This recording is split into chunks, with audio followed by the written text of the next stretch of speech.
क्योंकि ये भगवान की ऐसी प्रेममय कथा है जो भक्त को अपनी ओर खींच ही लेती है। तो ये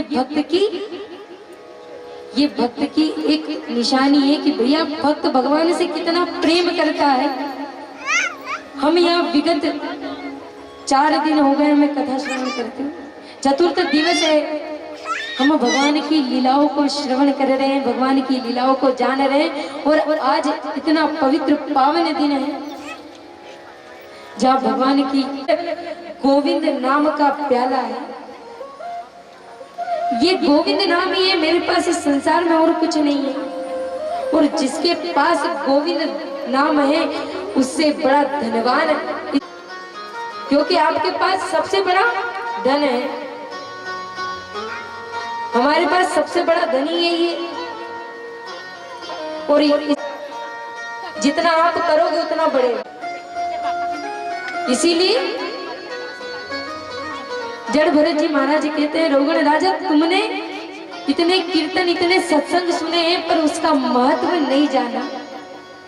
अगर तुम उसका महत्व जान लेते तो तुम्हारे मन में ये जो अभिमान है कि ये मैं हूं, ये मैं कर रहा हूं, ये मेरे द्वारा हो रहा है, ये सब नष्ट हो चुका हो। कीर्तन श्रवण कर रहे हो पर तुम क्या कह गए कि संतन के संग लाग तेरी अच्छी बनेगी।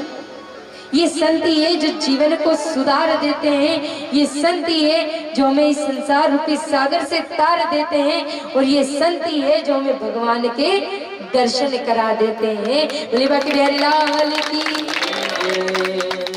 ये संत नाम बड़ा प्यारा है। तो हम प्रेम से और भाव से भगवान की प्रार्थना करते हुए अपने मन को अपने भाव को गोविंद को समर्पित करते हुए संतों की सेवा करते हुए अपने आप को भगवान को समर्पित करेंगे। दोनों हाथों से प्रेम से और भाव से तालियों की सेवा करते हुए भगवान की इन भजनों का, भगवान की इन कीर्तनों का, भगवान की कथा का आनंद लेंगे। संतन के संग लाग दे तेरी अच्छी बनेगी। संतन के संग लाग दे तेरी अच्छी बनेगी। संतन के संग लाग दे तेरी अच्छी बनेगी। संतन के संग लाग दे तेरी अच्छी बनेगी। संतन के संग लाग दे तेरी अच्छी बनेगी। अच्छी बनेगी तेरी बिगड़ी बनेगी। अच्छी बनेगी तेरी बिगड़ी बनेगी। अच्छी बनेगी तेरी बिगड़ी।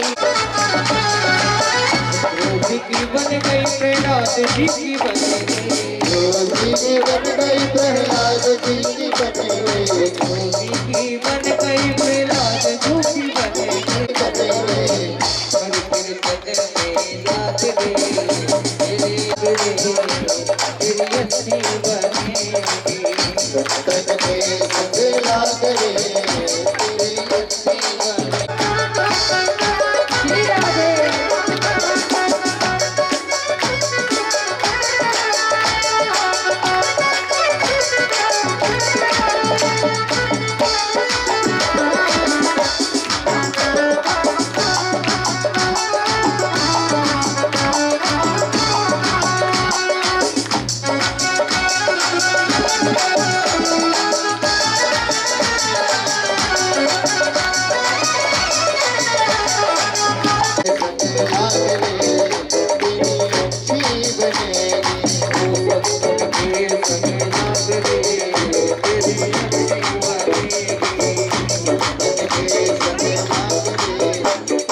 और आज के नाम तो बड़े विचित्र हैं भैया। अगर कोई कह दे नहीं भैया शकुंतला रख ले तो ये भगवान नाम की महिमा है। और अगर भगवान के नाम पर विश्वास है ना तो समुद्र भी चलकर पार कर सकते हो। केवल विश्वास होना चाहिए। एक संत महात्मा प्रतिदिन तपस्या करते थे, भगवान का नाम लेते थे।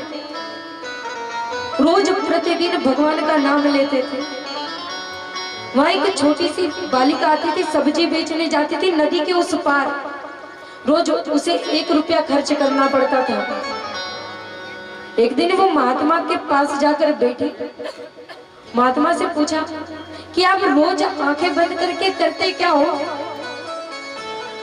तो महात्मा कहते कि मैं रोज प्रभु का नाम लेता हूँ, उसका नाम लेता हूँ। उसने पूछा नाम लेने से होता क्या है? आप नाम तो लेते पर होता क्या है इस नाम लेने से? तो संत महात्मा ने कहा अगर ये नाम लेने से इसमें विश्वास हो तो ये नाम लेने से ये सरोवर को हम चलकर पार कर सकते हैं। वो छोटी सी बच्ची थी, उसे ध्यान नहीं, बस उसे उस संत की वाणी पर बालिका ने सुना तो सोचने लगी प्रतिदिन मेरा 1 रुपया बिगड़ता है, क्यों ना आज इन संत की बात मानकर मैं उस परमात्मा बात मानकर आपकी बात पर विश्वास कर कर मैंने उनका नाम लिया और मैं इस सरोवर से पार हो गई। ये इस नाम में शक्ति है। आज उस संत महात्मा की आंखों से अश्रु बहने लगे कि जीवन पर्यंत मैंने इस नाम को गाया पर मैंने खुद इस पर विश्वास नहीं किया, खुद इसको नहीं जाना, पर मेरी बात सुनकर इस नन्ही सी बालिका ने इतना विश्वास दिखाया कि मेरे प्रभु ने मेरी बात रखने के लिए उसे सरोवर से पार करा दिया। तो ये प्रभु नाम की महिमा है कि अगर आपको एक बार उस पर विश्वास हो गया कि हमने ठाकुर जी का नाम लिया, हमने गोविंद का नाम लिया है, तो हमारे सारे कष्ट दूर हो जाते हैं। ये प्रभु का नाम है, ये प्रभु का कीर्तन है। ये ऐसी कथा है जो हमारे हृदय को, हमारे मन को पवित्र पावन कर देते हैं। आगे बड़ा ही सुंदर प्रसंग है। महाराज सनकादिक ऋषि सूत जी महाराज से पूछते हैं, नारद जी सनकादिक ऋषियों से पूछते हैं कि अभी तक जो आपने कथा सुनाई इसमें सब में भगवान ने राक्षसों को ही मारा है, तो जिन राक्षसों को भगवान ने मारा है सारे के सारे बुरे थे। देवता कोई बुराई नहीं करते, देवता कोई ऐसा कार्य नहीं करते कि भगवान उन्हें सजा दे। सभी देवताओं को ही क्यों मारा? तो सुखदेव जी महाराज राजा परीक्षित से कहते कि परीक्षित तूने गोविंद को जाना नहीं? अरे वो किसी को मारता नहीं है, सब अपने कर्म के अनुसार करते हैं, सब अपने कर्म के अनुसार फल भोगते हैं। और तू क्या जाने ये शिशुपाल की दुश्मनी अभी ये तो 3 जन्मों की है। सर्वप्रथम हिरण्यकश्यपु बनकर नारायण से बैर लिया, माता सीता को हरण कर कर ले गया और श्री राम से बैर किया और अंत में शिशुपाल बना और भगवान श्री कृष्ण के हाथों से मुक्ति प्राप्त कर ली। आज परीक्षित हर प्रसंग को, हर कथा को हृदय से श्रवण कर रहा था। सो परीक्षित ने कहा हिरण्यकश्यप ने नारायण से कैसे बैर किया? मुझे कथा विस्तार से सुननी है, विस्तार से जाननी है। तब सुखदेव जी महाराज कहते हैं जब महामुनि मैत्रेय, जब मनु महाराज इस सृष्टि की रचना कर रहे थे, जब पृथ्वी रसातल में चली गई थी और भगवान वारा का रूप लेकर उसे बाहर लेकर आए थे, तब हिरण्याक्ष नाम के दैत्य उन्होंने वध कर दिया था। उसी का बड़ा भाई है हिरण्यकश्यप, इसीलिए नारायण से द्वेष ले लिया। आज वही हिरण्यकश्यप अपने भाई की मृत्यु का बदला लेना चाहता है। अपनी पत्नी कयाधु से कहता है कि तुझे पता है मैं उसे नारायण को मारूंगा। कयाधु कहती जिस संसार बना रखा है उसे तुम मारोगे, उसे तुम मारोगे? हिरण्यकश्यप कहता है मैं तपस्या करने जाऊंगा और तपस्या से ब्रह्मा जी को प्रसन्न कर कर मैं वरदान लेकर आऊंगा, तब जाकर मैं उस नारायण का वध करूंगा। आज हिरण्यकश्यप घर से तपस्या करने के लिए निकले।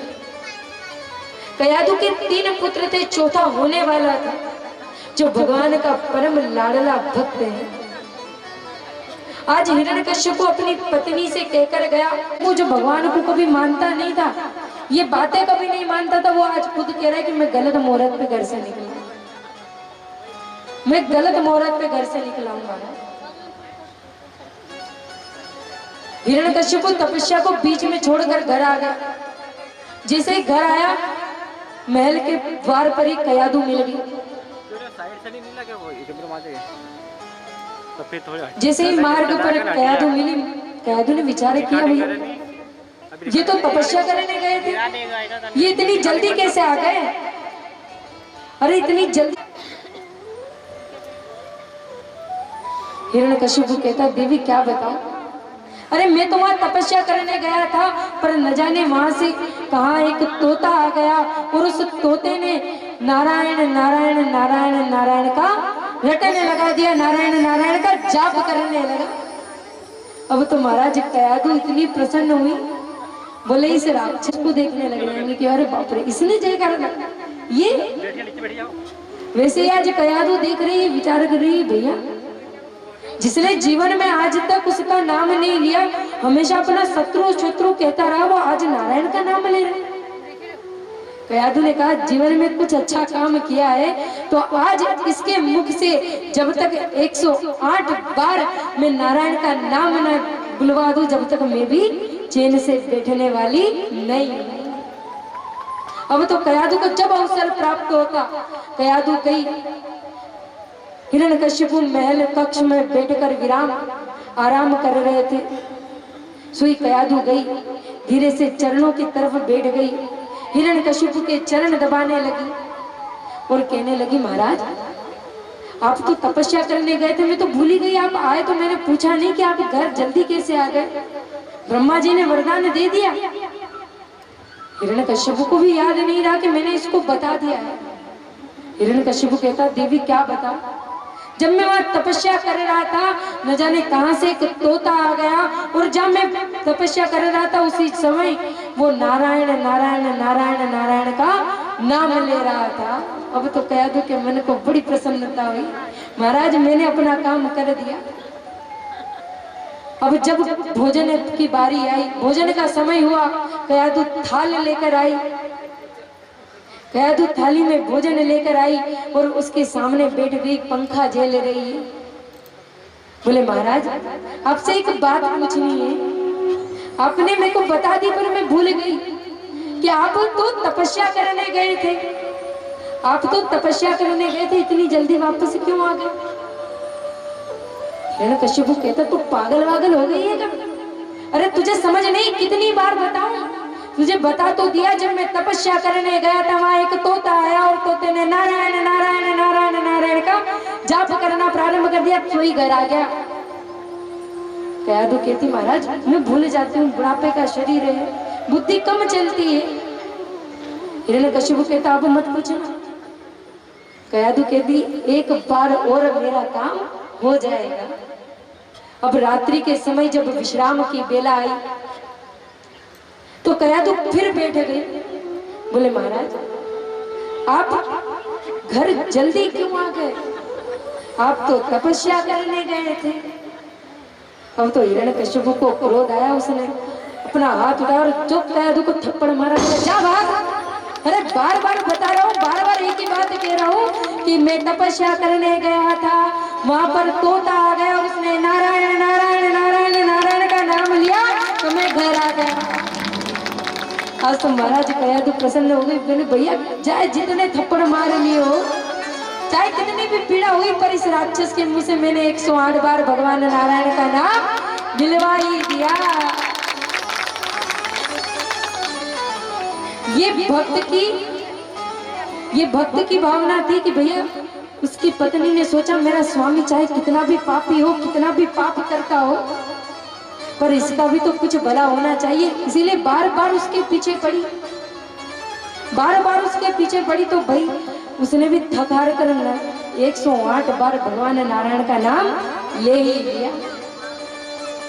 अब हिरण्यकश्यप प्रातः काल उठा, फिर विचार किया कि अब तपस्या करने जाऊंगा, अब चाहे कुछ भी हो जाए, अब मैं वापस लौट कर नहीं आऊंगा जब तक मुझे वरदान नहीं मिलेगा। अब तो हिरण्यकश्यप ने दृढ़ निश्चय कर लिया और तपस्या करने चला। अब तो देवताओं को भी मालूम था कि अब ये आया है, अब ये लौटकर नहीं जाएगा जब तक इसे वरदान नहीं मिलेगा। आज हिरण्यकश्यप पुनः तपस्या की ओर गया। सारे देवताओं ने अथक प्रयास किए, खूब तेज वर्षा करवाई, अग्नि जलाई, पर हिरण्यकश्यप को कोई फर्क नहीं पड़ा। सारे देवता डर के मारे थर-थर कांपने लगे कि अगर ब्रह्मा जी ने इसे अमरता का वरदान दे दिया तो ये हम सबको मार देगा। सारे किस लगे, इंद्र इसे कहां लेकर जा रहे हो? बोले नारद जी आपको तो सब पता है, वो हिरण्यकश्यप है। अरे वो हम सबको मार देगा। अरे क्यों ना उसके कुल को ही नष्ट कर दिया जाए। नारद जी कहते हैं ये इसके गर्भ में जो संतान है, जो बालक है, ये कोई छोटा मोटा बालक नहीं है, ये भगवान का परम लाडला भक्त बनेगा, इसीलिए तुम इसे छोड़ दो। आज नारद जी महाराज प्रहलाद जी को अपने आश्रम पर ले गए, कयाधु को अपने आश्रम पर ले गए और कयाधु को वचन दिया कि जब तक तुम्हारे स्वामी नहीं आते तब तक तुम गर्भ को धारण कर कर रख सकती। आज हिरण्यकश्यप ने ब्रह्मा जी को प्रसन्न किया, उनसे वरदान मांग लिया। सर्वप्रथम उसने अमरता का वरदान मांगा तो ब्रह्मा जी कहते तुम इस संसार में कोई और सा वरदान मांग लो, मैं सब वरदान दे दूंगा, पर ये अमरता का वरदान मैं तुम्हें नहीं दे सकता, क्योंकि ये मृत्यु लोक है, यहाँ सबको मरना पड़ता है, इसलिए मैं तुम्हें अमरता का वरदान नहीं दे सकता। सुई हिरण्यकश्यप ने अपनी बुद्धि को दौड़ाया और ब्रह्मा जी से ऐसे वरदान मांग लिए जो अमरता के समान है। आज हिरण्यकश्यप तपस्या कर कर वरदान प्राप्त कर कर जब घर आया तो उसे पता चला कि देवताओं ने मेरे सारे पुत्र मार दिए। सो क्रोध में भर गया। अब देवता के प्रति भी उसके मन में द्वेष आ गया। आज उसने संकल्प ले लिया कि मैं सारे देवताओं को, नारायण को मार दूंगा। इधर कयाधु जब महल में आई, उसने सुंदर से बालक को जन्म दिया, जिसका सुंदर सा नामकरण हुआ, उसका नाम रख दिया प्रहलाद। गुरु जने शंडा मर्क जी जो दैत्य शिक्षा प्रदान करते हैं, जो दैत्य असुरी शिक्षा प्रदान करते हैं। महाराज पहला ऐसा हिरण्यकश्यप पहला बाप है जो अपने बच्चे को कह रहा है, जा बेटा मैंने बंदूक उठाई तो तू भी बंदूक ही उठाना, मैंने तलवार उठाई है तो तू भी तलवार ही उठाना, तू भी सबको मारना मैंने जैसे मारा। वैसे ही वो अपने पुत्र को बनाना चाह रहा है। नहीं तो संसार के पिता वो चाहते हैं कि मैं चाहे कितना भी बुरा हूं, मेरा पुत्र अच्छा हो, मेरे पुत्र के संस्कार अच्छे हो। पर हिरण्यकश्यप उल्टा चाहता था। उन्होंने असुरी गुरुकुल में भेजा शिक्षा प्राप्त करने, पर गुरुजन सिखाते कुछ और थे और प्रहलाद जी सीखते कुछ और थे। गुरुजन सिखाते थे कि लोगों को कैसे मारना है और प्रहलाद जी सीखते थे कि लोगों का कैसे हित हो। प्रहलाद जी ये चाहते थे। जब आश्रम से पहली बार प्रहलाद जी घर आए और जाकर अपने पिताजी की गोद में बैठ गए, पिताजी ने बड़ा प्रेम किया, बड़ा प्यार किया। पिताजी ने पूछा, पुत्र तुम इतने समय से गुरुकुल में थे, तुमने क्या शिक्षा प्राप्त की? प्रहलाद जी महाराज कहते, पिताजी मैंने दो बातें सीखी है। अब हिरण्यकश्यप ने सोचा भैया कोई अच्छी राजपाट की बातें सीखी होगी। सो पूछा, पुत्र क्या बात सीखी है, बता तो सही। बोले पिताजी मैंने दो भक्ति सीखी है, श्रवण और कीर्तन। अरे उस नारायण का दिन भर नाम लो, उस नारायण का जाप करो, उस नारायण का भजन करो और जितना हो सके उस नारायण का नाम सुनो। और महाराज यहाँ तो नारायण सबसे बड़े शत्रु थे। जैसे अपने पुत्र के मुख से नाम सुनाया पर इसकी बुद्धि में कुछ जाता ही नहीं। हिरण्यकश्यप ने कहा, जाओ और अब ऐसी शिक्षा देकर आना कि इसके मुख से एक बार भी नारायण का नाम नहीं सुनाई देना चाहिए। अब दोनों गुरुजी पकड़ कर लेकर गए। सब बच्चों को अलग से सिखाते और प्रहलाद जी महाराज को अकेले बैठकर सिखाते। और कहते भैया पढ़ ले रे। अरे जो सिखा रहे वो सीख ले, तेरे पिताजी हमें बेमतलब का मार देंगे, अरे तेरे साथ साथ हमारी भी मृत्यु हो जाएगी। पर प्रहलाद जी पर तो भक्ति रंग कुछ इस प्रकार चढ़ गया था कि महाराज गुरुजनों ने इतना मांझा, इतना घिसा, पर वो भक्ति रंग उतरा नहीं। वो भक्ति रंग इस प्रकार चढ़ गया था, कहते प्रेम के रंग में बंद कर दिया। पर कहते ना जाको रखे साइया, मार सके ना कोई, बाल ना बाका कर सके जो नहीं कर सकता। हर पल हर क्षण मेरे नारायण ने अपने भक्त प्रहलाद की रक्षा की।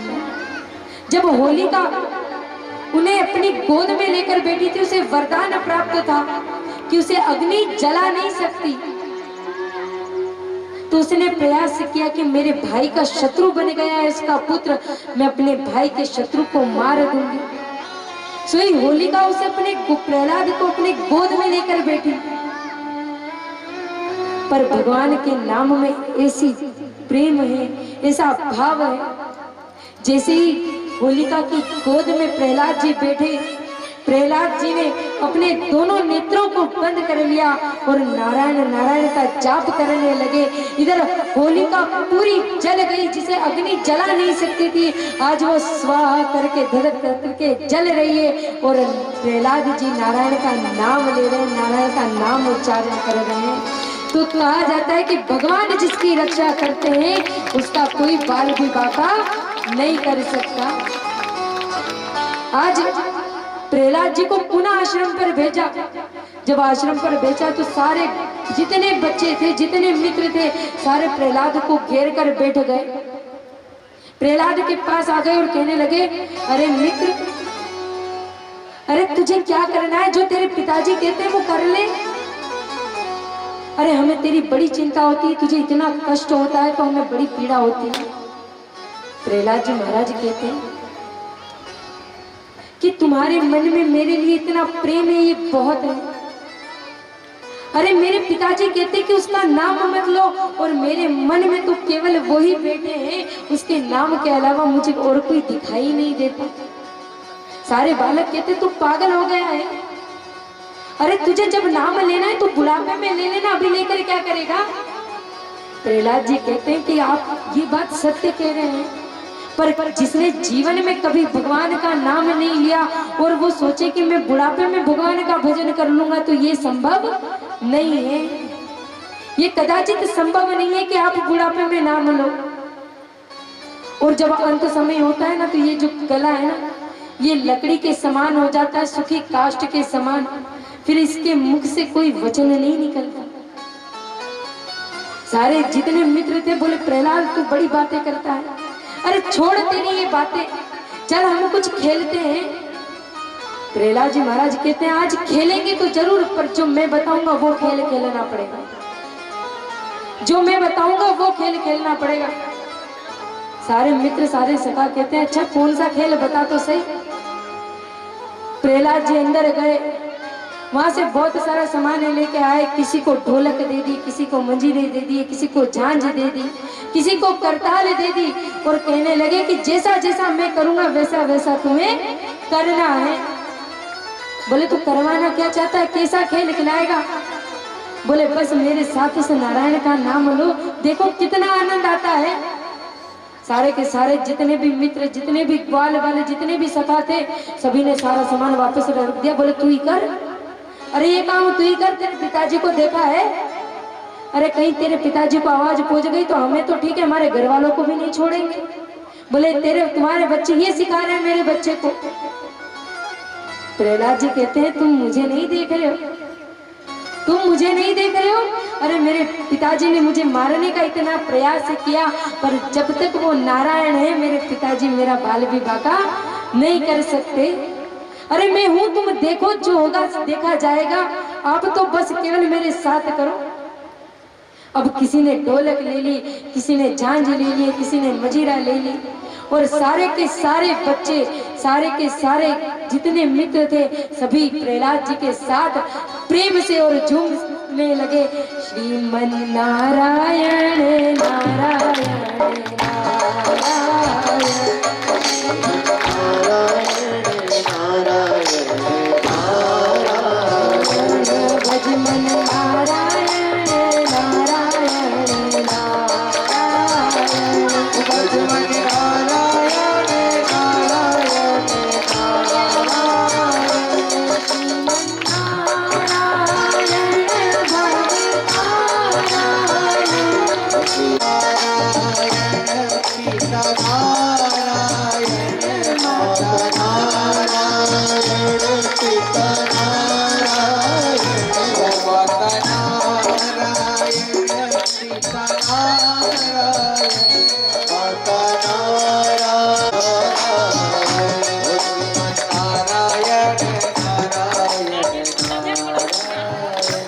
अब जैसे ये कीर्तन होने लगा,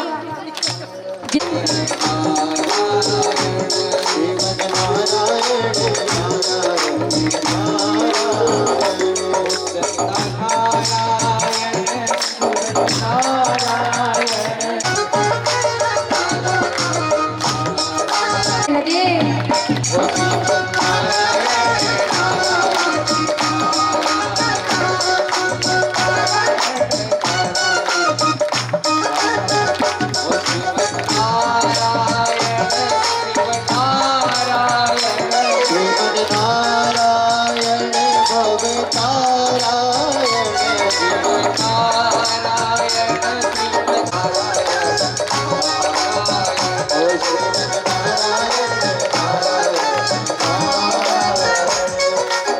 भैया गुरुजी ने विचार किया, जो 5 गए थे वो भी सुई गुरुजनों को नीचे उतारा। जैसे ही गुरुजन नीचे आए, ढोलक ले ली, गले में डाल ली और फिर कीर्तन करने लगे।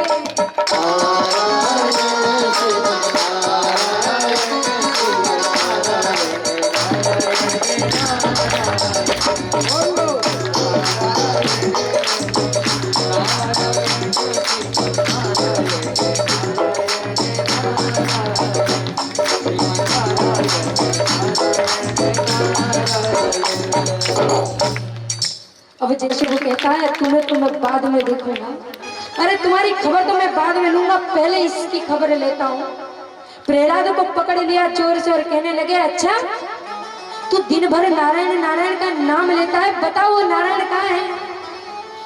बता करो। तरफ हाहाकार मची। जैसे ही गर्जना की कश्यप कांप उठा। बोले ये कौन है? अरे ये कौन है? आज भगवान नरसिंह हिरण्यकशिपु को पकड़कर बैठ गए। इसे वरदान लिया है कि मैं दिन में मरूं ना रात में मरूं। भगवान नरसिंह कहते हैं, एक बार देख अपनी चारों तरफ, बता ये दिन है या रात है? हिरण्यकशिपु ने जैसे ही देखा, ना तो ये दिन है ना तो ये रात है, ये तो गोधूली बेला है। फिर भी हिरण्यकशिपु अपने आप से कह रहा है कि मैं फिर भी नहीं मर सकता, मुझे फिर भी आप नहीं मार सकते। मैंने ब्रह्मा से वरदान लिया है कि मैं अस्त्र से मरूं ना शस्त्र से मरूं। मुझे कोई तलवार मार नहीं सकती, मुझे कोई गोली मार नहीं सकती। भगवान नरसिंह कहते हैं, देख ये कौन से हथियार हैं? ये कौन से हथियार हैं मुझे बता। हिरण्यकशिपु कहता है, ये कोई हथियार नहीं है। आज हिरण्यकशिपु पुनः कहता है कि तुम फिर भी मुझे नहीं मार सकते। मैंने ब्रह्मा से वरदान लिया है कि मैं अंदर मरूं ना बाहर मरूं, मैं अंदर मरूं ना बाहर मरूं। भगवान कहते हैं, जरा देख कहाँ है। जैसे ही हिरण्यकशिपु ने देखा कि वो देहरी के बीचों बीच बैठा हुआ है, ना तो वो अंदर है ना तो वो बाहर है। हिरण्यकशिपु फिर कहता कि मैं फिर भी नहीं मर सकता। मैंने ब्रह्मा से वरदान लिया है कि मैं ऊपर मरूं ना नीचे मरूं। मैं ऊपर भी नहीं मर सकता और नीचे भी मैं नहीं मर सकता। भगवान ने कहा, तू बता इस समय कहाँ पर है? तब उसने देखा कि मैं भगवान की गोद में बैठा हुआ हूँ। हिरण्यकशिपु कहता, मैं फिर भी नहीं मरूंगा। अरे मैंने ब्रह्मा से वरदान लिया है कि 12 महीने में ना मरूं। भगवान कहते हैं, ये 13वां महीना मैंने तेरे लिए ही किया है, ये 7 से 8वां दिन तेरे लिए है। हिरण्यकशिपु कहते 13 महीने भी होते हैं। अरे मुझे पता होती तो मैं 13वां महीना भी ब्रह्मा जी से मांग लेता। आज नारायण से बार बार एक ही बात कह रहा कि मैं तुमसे नहीं हूं। फिर कहता है कि मैं तुमसे नहीं मर सकता क्योंकि मैंने ब्रह्मा से वरदान लिया है कि ब्रह्मा के बनाए हुए संसार में किसी भी प्राणी से मैं नहीं मरूं। भगवान कहते हैं, ब्रह्मा हमें थोड़ी बनाते हैं, हम ब्रह्मा को बनाते हैं। आज जैसे हिरण्यकशिपु ने ये बात सुनी, सो कहने लगा, तुम कौन हो? मैं तुम्हें जान नहीं पाया। जैसे ही भगवान नरसिंह ने कहा मैं नारायण हूँ। तुरंत उनकी गोद से भागने लगा तलवार उठाने के लिए। भगवान नरसिंह ने उसे अपने दोनों हाथों से पकड़ लिया और नाखून से उसका पेट चीर दिया और उसकी जो उंगलियां से अपने गले में धारण कर ली और मारने लगे। जोर जोर से गर्जना करने लगे, जोर जोर से क्रोध में आ गए और हिरण्यकश्यप का वध कर दिया। आज भगवान ने हिरण्यकश्यप नामक दैत्य का उद्धार कर दिया। आज भगवान क्रोध में इतनी जोर से हुंकारे लगा रहे, इतनी जोर से आरंभ कर रहे कि सारे के सारे देवता थर थर कांपने लगे, सारा महल कांपने लगा। भगवान ने इतनी जोर से गर्जना की।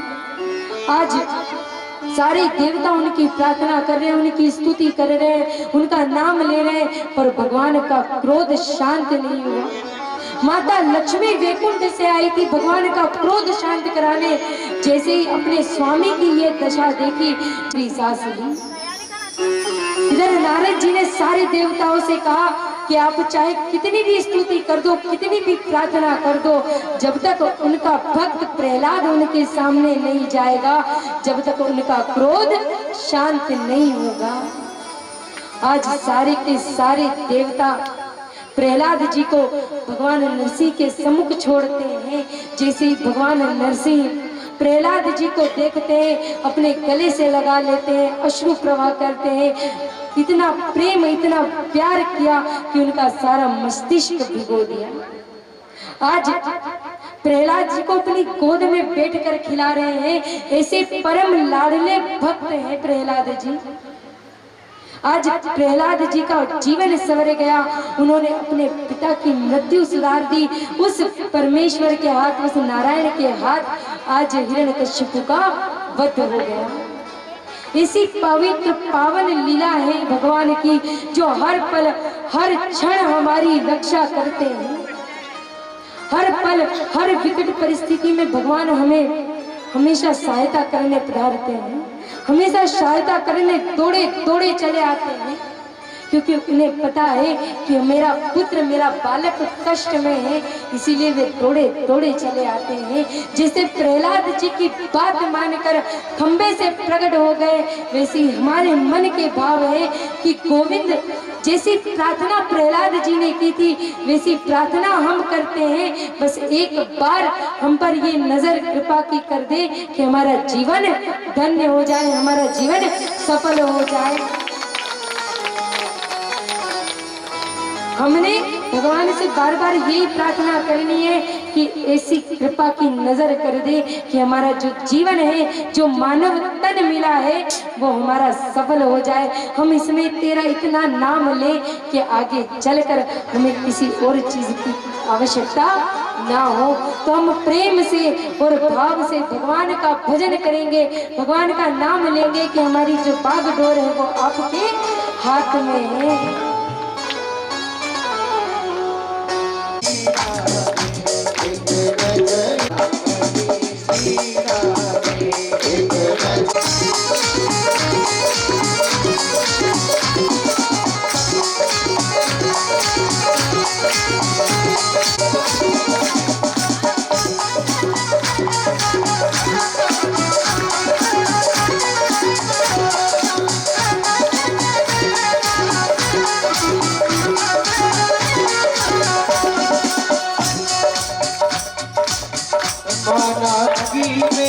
पतित बहुत हो, माना जी में पतित बहुत हो, माना जी में पतित बहुत हो, पतित पावन नाम लाडली श्री राधे, हो तेरो पतित पावन नाम लाडली श्री राधे,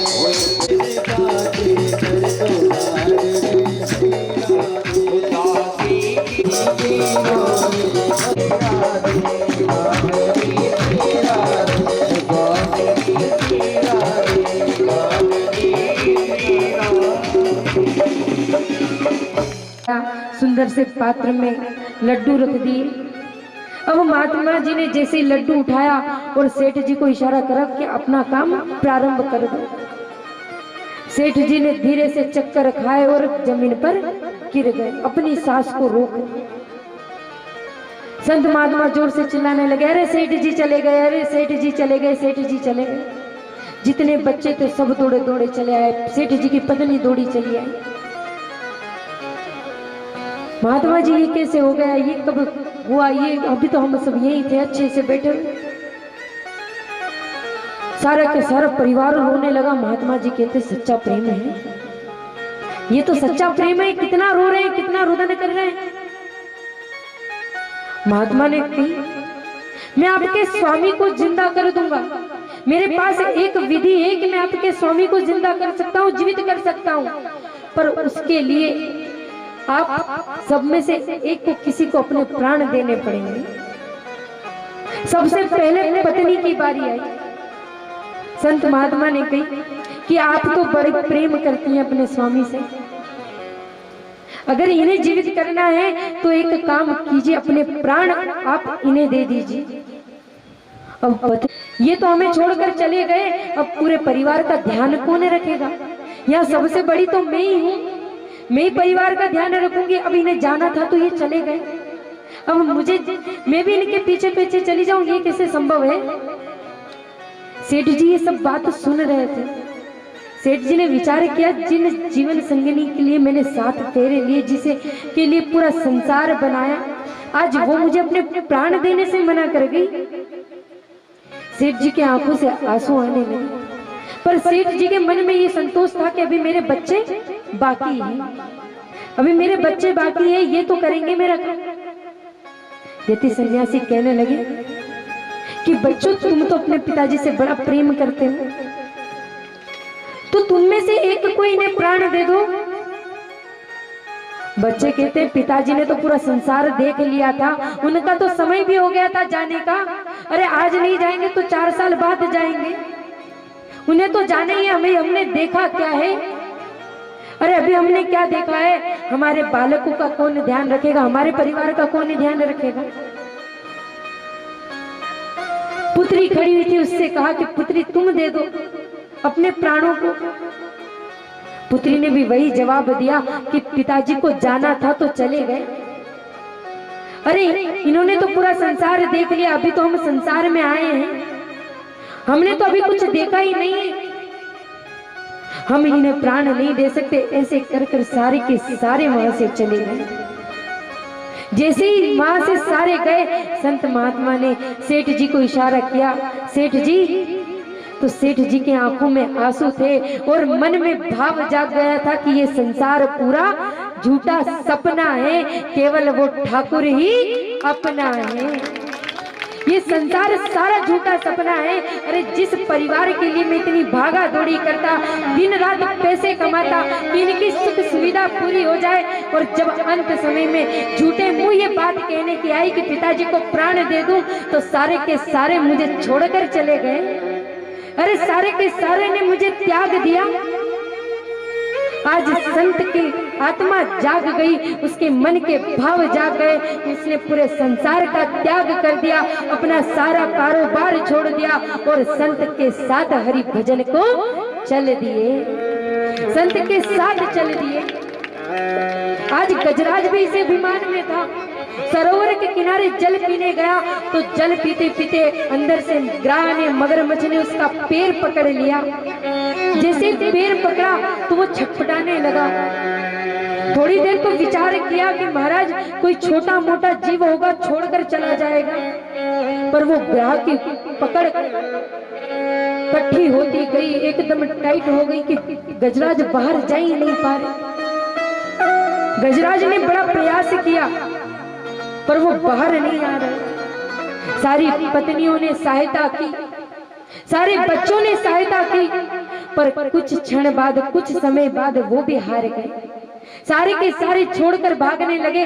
गजराज ने आवाज लगाई, अरे पुत्र, अरे पत्नियां कहाँ जा रही हो, अरे देवियों कहाँ जा रही हो, अरे पुत्र, अरे बच्चों कहाँ जा रहे हो, मुझे तो बाहर निकालो। तो सभी के सभी एक स्वर में कहते हैं, पिताजी अरे यहाँ आपकी सहायता करते करते भूख लगने लगी है, हम भूख से व्याकुल हो रहे हैं, अब मुझसे आपकी और सहायता नहीं होगी। पत्नियां कहती जब बच्चे छोड़कर जा रहे हैं, अरे इनकी देखभाल कौन करेगा? आपको अंदर जाना है सो आप अंदर जाओ, आपको बाहर आना है सो आप बाहर आ जाओ, अब हमसे आपकी सहायता नहीं होगी। आज इतना बड़ा परिवार छोड़कर चला गया, ये पूरा परिवार उसे छोड़कर चला गया। तब उसे याद आया कि इस परिवार के मोह में मैंने सबको ठुकरा दिया था। अरे सुख के साथी क्या क्या थे, जब दुख पड़ा तब कोई नहीं, सब दोस्त है अपने मतलब के, दुनिया में किसी का कोई नहीं।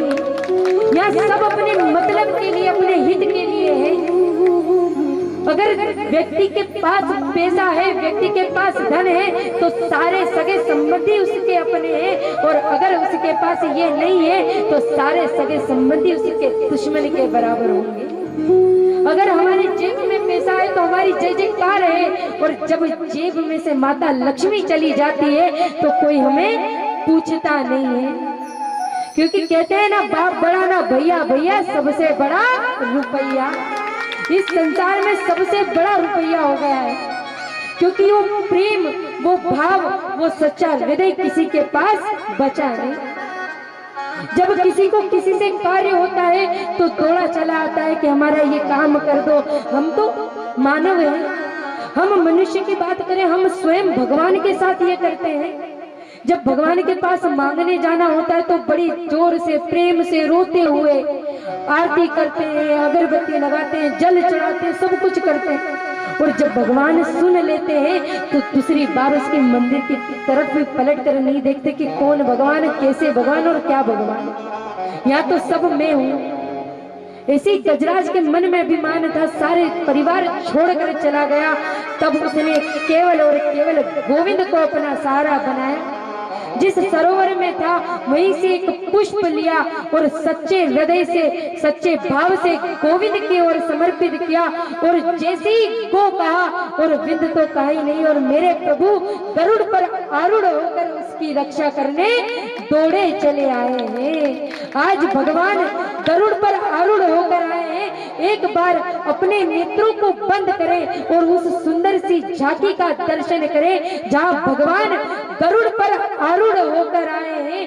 सच्चे भाव, सच्चे हृदय से एक बार उस दृश्य का दर्शन करें और इस झांकी का आनंद लें। एक बार इस भाव को सच्चे हृदय से श्रवण कर कर, सच्चे हृदय से जान कर देखो कि भगवान की सुंदर सी छटा, सुंदर सी झांकी कैसी है और कैसे भक्तों के हित के लिए भगवान दौड़े चले आते हैं। तो प्रेम से और भाव से भगवान की सुंदर सी झांकी का दर्शन करेंगे और भगवान का नाम स्मरण करेंगे कि जैसे गजराज की रक्षा की है वैसे अंत समय आकर हमारी रक्षा करना।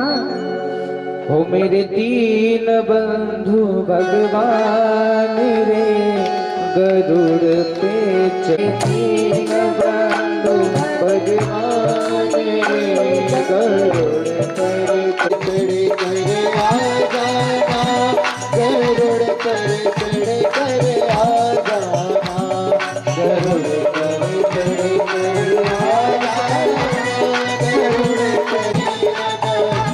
भगवान रे।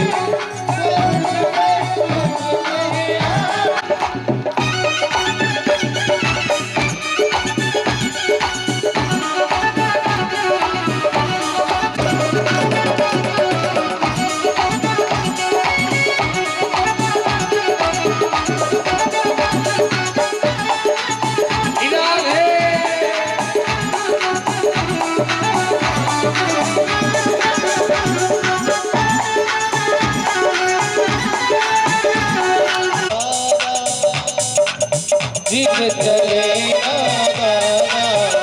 मेरा जीव चले भगवान को, तो बस जीवन के आ जाना। मेरा जीव बंधु भगवान जी, गरुड़ पर चढ़ आ जाना, बंधु भगवान रे, गरुड़ पे चढ़ गए हो मेरे दीन बंधु भगवान जी।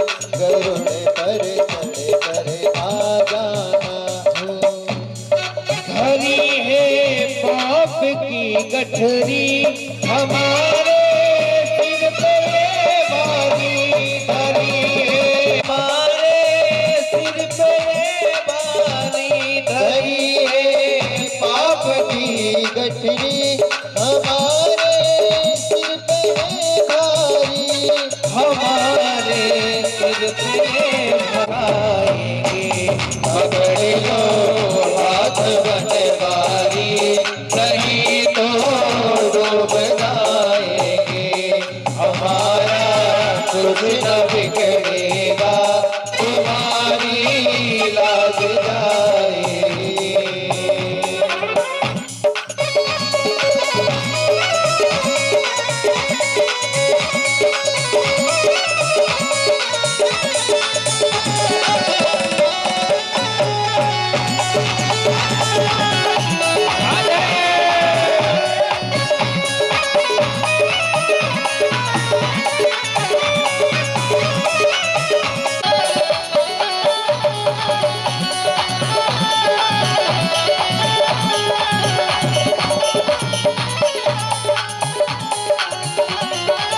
तुम्हारे ही भरोसे पर जमाना छोड़ देते हम, तुम्हारे ही भरोसे पर जमाना छोड़ देते हम, तुम्हारे जमाने की तरफ देखो, जमाने की तरफ देखो, इसे बनवारी नहीं तो डूब जाएंगे, हमारा कुछ न बिगड़ेगा, हमारा कुछ न बिगड़ेगा, तुम्हारी। और हमें इस संसार रूपी ग्राह से बचा ले, इस संसार रूपी ग्राह से छुटकारा दिला दे। का तो कल्याण बाद में होगा, जिसने पहले चरण पकड़ रखे उसका कल्याण पहले हो जाता है। जिसने चरण पकड़ रखे हो, हमने चरण पकड़ रखे उस परम पिता परमेश्वर के, उस संत महात्मा के, गुरुजनों के चरण पकड़ रखे हैं, इसीलिए हमें डर नहीं कि संसार में हमारा कोई बिगाड़ सकता। उस परम पिता परमेश्वर के चरण पकड़ लिए। आज गजराज से पहले उद्धार उस ग्राह का हो गया। ये ग्राह और कोई नहीं, हू नाम का एक गंधर्व है।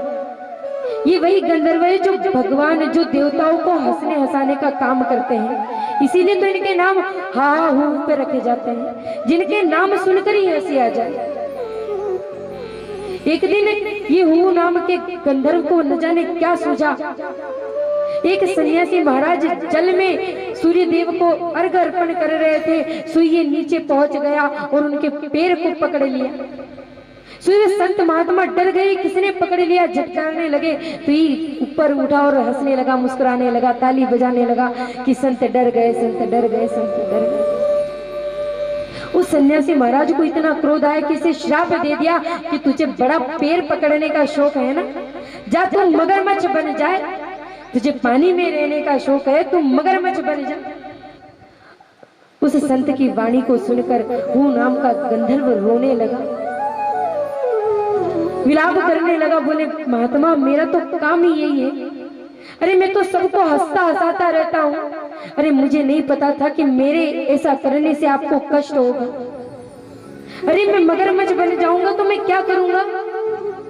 तब संत को भी दया आई, तो संत ने कहा कि ऐसे ही पैर पकड़ते रहे, एक दिन तेरे ऐसे ही पैर पकड़ने से तेरा उद्धार हो जाएगा। तो आज गाय ने गजराज के पैर पकड़े और उसका उद्धार हो गया। ये जो गजराज ही कर रहा था, तभी वहां से देवल ऋषि निकले, तो ये अपने पूजा पाठ में व्यस्त था, इसने उस सन्यासी को देखा नहीं, तो उसे क्रोध आ गया और उसने श्राप दे दिया कि तू अभिमान करता है ना, अरे अभिमान के वश तूने मुझे प्रणाम नहीं किया, तो जा तू हाथी बन जाए। इसीलिए तो हम कहते हैं हाथी, हम गए हाथी, कोई पूछे तुम वहां थी, हाँ मैं वहां थी, ये होता है हाथी। इसीलिए तो अपने आप को हम गजराज कह रहे हैं। गजराज वो है जो किसी के आगे झुकता है, ये इसकी महिमा है। पर हम तो परमात्मा के आगे झुक जाते हैं, हम गोविंद के आगे झुक ही जाते हैं। और कष्ट पड़ता है तो पहले झुकते हैं। सुख में भले नाम नहीं लेंगे पर दुख में जरूर नाम लेंगे। आज गजराज ने इंद्रभुम्न नाम के राजा ने प्रणाम नहीं किया तो उसे श्राप मिला। वो गजराज तो बन गया पर उसकी जो पुरानी बातें थी वो उसे याद थी, इसीलिए उसने भगवान की सुंदर सी स्तुति की और भगवान दौड़े दौड़े चले आए। इसी प्रकार जब हमें कोई वस्तु आसानी से मिल जाती है ना तो हम उसका महत्व नहीं समझते, हम उसको महत्व नहीं जानते। हम कलयुगी प्राणी हैं। एक बार जब दुर्वासा ऋषि भगवान के दर्शन करने गए, रेवत मनवंतर की कथा है, जब दुर्वासा ऋषि भगवान नारायण के दर्शन करने गए थे वैकुंठ को, दर्शन किए तो भगवान ने उन्हें अपनी माला समर्पित कर दी थी प्रसाद के रूप में। जब दुर्वासा ऋषि नीचे आए तो दुर्वासा ऋषि ने प्रसन्न होकर जो माला भगवान ने उन्हें प्रसाद में दी थी वही माला उन्होंने इंद्र को दे दी प्रसाद के रूप में। पर कहते हैं हर कोई प्रसाद का महत्व नहीं समझता, हर कोई प्रसाद का महत्व नहीं समझता। और कहते हैं हम कहीं सत्संग में जाए, कहीं कीर्तन में जाए तो वहां से अगर ये दो चीज लिए बिना आ गए ना तो आपका कीर्तन सुनना का कोई अर्थ नहीं, निरर्थ है आपका यहाँ बैठना। जब आप कीर्तन में जा रहे हो तो कीर्तन में से आने से पहले पहली बात आरती जरूर लेकर आनी चाहिए। चाहे कितनी भी भीड़ हो, कुछ क्षण रुको, आरती लो, प्रसाद लो और फिर घर की ओर लौटो, क्योंकि ये कीर्तन का फल है जिसे आप यही छोड़कर जा रहे हो। कहीं भी सत्संग हो, कहीं भी भजन हो, कहीं भी आप जा रहे हो, धार्मिक कार्य में कहीं पर भी जाओ तो ये दो बातों का ध्यान अवश्य रखना। और तीसरी बात, जब हम आरती कर रहे हैं तो आरती करते करते जब हम किसी और को आरती दे कि भैया तू उतार, और आरती करते उसको दे, जब उस समय आरती नहीं लेनी, उस समय आरती नहीं लेनी चाहिए, क्योंकि भगवान की आरती चल रही है, पूर्ण उनके पास पहुंची नहीं और उसी बीच में हम आरती लेने लगते हैं, ये गलत बात है। जब आरती शीतल कर दी जाए, देवादि वंदन हो जाए, तत्पश्चात हम आरती को ग्रहण करें। इन तीन बातों का ध्यान अवश्य रखें कि हम कहीं भी जाए, भगवान के कीर्तन भजन कहीं भी जाए तो इन दोनों के बिना तो हम घर लौटकर ना, चाहे कुछ समय हमें उसको देना पड़े, पर हम ये कार्य कर हैं। यही हमारा महत्व है। और जिस चीज को हम आसानी से सुलभता से प्राप्त कर लेते हैं उसका महत्व हम नहीं समझते। एक बालक की कहानी आपने सुनी होगी। उसके पिताजी कहते हैं कि जा तू पैसे कमा करा, तुझे मैं 1 रुपया भी नहीं देने वाला। रहता है, उसे कहते हैं पैसे कमा करा। तो पहले दिन जाता है, घर आता है तो मम्मी उसे पैसे दे देती कि ले बेटा जाकर अपने पिताजी को दे देना। बच्चा जाता है, पैसे लेता है मैया से और पिताजी को दे देता है, पिताजी पैसे। तो पिताजी कहते हैं जा बेटा बाहर कुएं में फेंक। कहते हैं ना, सुनिए कि नहीं सुनिए भाई, सबको याद है? कहते अब ध्यान से सुनना, नहीं सुनी ना तो अब ध्यान से। छोटा सा बच्चा रहता है, वो पैसे कमाने की बात करते हैं, पिताजी की जा भैया पैसे कमा के। सुई पहले दिन तो उसे कुछ समझ नहीं आता, सो मैया कहती इधर आ, पैसे देती, और ये माताओं का लाड़ी है जो बच्चों को बिगाड़ता रहता है। पिताजी आंख दिखाए और मैया मुस्कुराता, भैया बच्चा मुस्कुराने लगता है, उधर देख। मैया ने कही इधर आ, ले पैसे, पिताजी को जाकर दिया। बच्चा गया पिताजी के पास, पिताजी आज का पैसा। पिताजी ने कही बेटा जा कुएं में डाल के आ जा। बच्चे ने कुछ इधर देखा ना उधर, जाके कुएं में डाला। दूसरा दिन हुआ, फिर वही बात हुई। दूसरा दिन को बच्चे ने, दादी ने पैसे दे दिए, जा अपने पिताजी को दे देना, कहना मैंने नहीं दिए, खुद ने कमाए। बच्चा दूसरे दिन भी वही करता है, जाकर पैसे फिर पिताजी को देता। पिताजी कहते जा कुएं में डाल के आ जा। तीसरे दिन बहन दे देती है, चौथे दिन भाई दे देता है। अब 5वां दिन आता है तो बच्चा सोचता है बाहर जाकर मैं भी तो देखूं, बाहर जाकर मैं भी देखूं। सुई एक सेठ जी खड़े रहते हैं, तो वो उनके पास बहुत भारी डब्बा रहता है, बहुत दायित्व चाहिए, ऐसी रस्सी दो जिससे हम समुद्र मंथन कर सके। भगवान नारायण कहते कि जाओ वो वासुकी नाग के पास, वही तुम्हारी सहायता कर सकते हैं। सारे देवता सारे दैत्य कहते भगवान आप चाहते क्या हो? अरे वो वासुकी नाग हमारी सुनेगा? बोले जैसे इन दैत्यों ने सुनी वैसे वो भी सुन लेगा, जाकर मनाओ तो सही। सारे के सारे दैत्य देवता एक साथ गए, जाकर वासुकी नाग को मनाया, रस्सी बनने के लिए तैयार किया और कहा कि आज अगर आप रस्सी बन जाओगे तो आपको भी अमृत का पान करा देंगे। सभी देवता वासुकी नाग को, और जैसे ही घर्षण करने लगे वासुकी नाग गरम गरम पुकार फेंकने लगा, जिससे सारे दैत्य जल जल के राख हो गए, सारे दैत्य काले पड़ गए। बोले भैया और बड़ो बने बाप के बेटा। अरे अच्छे भले पूछ की साइड लग रहे थे, किसको बनना था बड़े बाप की बेटा? नहीं हम तो मुख की साइड लगेंगे, मुख की तरफ लगेंगे, मुख की तरफ लगेंगे। लो अब हाल हो गए। और देवताओं को देखो कितने मस्त है। अब समुद्र मंथन प्रारंभ, सब समुद्र मंथन करने चल दिए। मुझे बुलाया, अरे मेरा नाम लिया, आज इन्हें समुद्र मंथन में करने ही नहीं दूंगा। जैसे ही पर्वत उठाया वासुकी नाग को घिसने लगे, वैसे ही पर्वत सारे देवता सारे दैत्यों के ऊपर धड़ाम से गिर गया। सारे दैत्य खंडित हो गए, रोने लगे, फिर भागे गए। फिर नारायण से प्रार्थना की, तब नारायण ने पुनः उन्हें व्यवस्थित किया, फिर समुद्र मंथन प्रारंभ किया।